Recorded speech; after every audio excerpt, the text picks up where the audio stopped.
나는 올해로 환갑을 맞았다. 평생 가족만 바라보며 살아왔다. 번듯한 대기업에 다니는 큰아들, 교사 남편을 둔 알뜰한 큰딸, 그리고 아직 미혼이지만 든든한 막내 아들까지 자식 농사 하나는 잘 지었다는 소리를 들으며 뿌듯하게 살아왔다. 환갑 잔치도 3남매가 손을 모아 성대하게 준비해 주었다. 잔치날 모처럼 한자리에 모인 가족들과 손주들을 보며 나는 그제야 비로소 평생의 짐을 내려놓는 듯한 홀가분함을 느꼈다. 내 재산은 전부 현금으로 가지고 있었다. 평생 알뜰하게 모은 돈과 남편이 남겨준 유산을 합치면 상가 건물 하나 살 정도는 될 터였다. 이 돈은 노후 자금이자 나중에 자식들 결혼이나 사업 자금에 보탤 생각이었다. 나는 이 돈을 은행이 아닌 금고에 현금으로 보관하고 있었다. 큰아들에게만 금고의 존재와 비밀번호를 알려주며 나중에 내가 잘 관리해다오라고 신신당부했다. 환갑 잔치는 성황리에 끝났다. 나는 술기운에 취해 잠이 들었고 다음날 아침 잠에서 깨어 어제 받은 축의금과 현금을 정리하기 위해 금고를 열었다. 그런데 금고가 텅 비어 있었다. 나는 너무 놀라 온몸이 굳어버렸다. 아무리 찾아봐도 단 한 푼도 남아있지 않았다. 금고 비밀번호를 아는 사람은 큰아들 뿐이었다. 나는 큰아들에게 전화를 걸었지만 계속 전화를 받지 않았다. 불안한 마음에 큰아들 집으로 찾아갔다.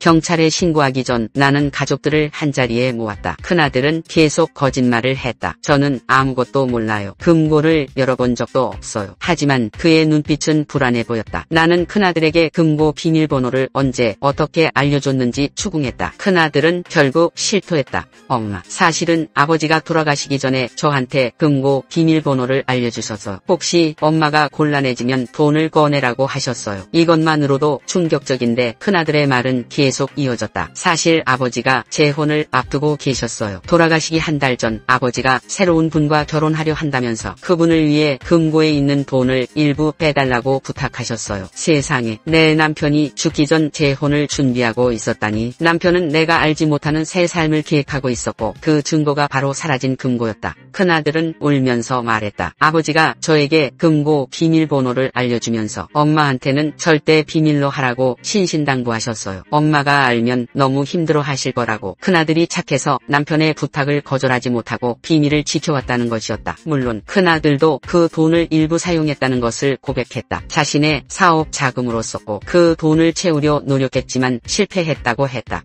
그때 잔치 사진을 보던 큰딸이 소스라치게 놀랐다. 엄마, 얘 아줌마 누구야? 환갑 잔치에 이런 사람이 있었어? 사진 속에는 낯선 여인이 환하게 웃으며 내 옆에 서 있었다. 그 여인은 다름 아닌 남편의 재혼 상대이자 큰아들이 새어머니라고 지칭했던 사람이었다. 그녀는 내가 술에 취해 정신을 잃은 틈을 타 금고를 열고 돈을 가져간 것이었다. 큰아들이 알려준 비밀번호로. 결국 나는 남편의 숨겨진 배신, 큰아들의 어설픈 거짓말, 그리고 환갑 잔치를 틈탄 재산 강탈이라는 겹겹의 막장극을 마주하게 됐다. 평생을 바쳐 지켜온 내 가정과 유산이 한순간에 무너져 내리는 참담함을 느꼈다. 유산 도난 사건 이후 은행 직원에게서 뜻밖의 연락이 온다. 고객님, 혹시 얼마 전 현금 인출한 적 있으신가요? 금고에서 한날과 같은 시각 이 동네 지점에서 수천만 원이 인출된 게 확인됩니다. 내 명의의 신분증 사본까지 동원된 수법이었다. 그때 작은 딸이 엄마 등본 띄운 적 있어? 혹시 모르게 신분증 사본이 어딘가 흘러간 것 같아. 알고 보니 남편이 생전에 보험 해지용으로 카피해둔 서류가 남편의 재혼 상대 손에 넘어갔고 그녀가 그 서류로 각종 은행 심지어 아파트 명의까지 엉뚱한 계좌로 바꾼 정황이 드러났다. 큰아들은 결국 경찰 조사를 받게 된다. 큰아들은 자신이 직접 범행을 저지른 건 아니라며 재혼녀와의 대질신문 끝에 억울함을 호소한다. 그런데 현장에 있던 며느리가 폭탄 선언을 한다. 실은 남편이 그날 새어머니와 통화한 내역을 모두 녹음했어요. 제가 우연히 알림이로 녹음된 걸 듣게 됐거든요. 녹음 파일엔 불법 유산 이동 계획을 꼼꼼하게 주고받는 대화. 심지어 큰아들이 마지막에 이건 절대 엄마에겐 비밀이야 라고 각인시키는 음성까지 남아있었다. 모든 진상이 드러난 뒤 나는 말했다. 사실 나는 예전부터 혹시 모를 상황에 대비해서 새로운 금고와 계좌를 준비해 왔단다. 실제로 정식 유언장과 예금 계좌는 변호사와 함께 별도 보관돼 있었고 환갑 전날 금고 속 현금은 일종의 미끼였다는 사실이 발표된다. 가족들은 할 말을 잃었고 그 여자와 큰아들은 민형사상 처벌 위기에 처한다. 결국 마지막까지 나를 속이려 했지. 하지만 진짜 소중한 건 현금도 부동산도 아니야. 내 곁에 끝까지 남은 진짜 가족, 그게 나에겐 전부야. 이후 나는 집을 정리하고 작은 딸과 막내 아들에게만 비밀리에 실제 자산을 나눠주며 새로운 인생을 시작했다.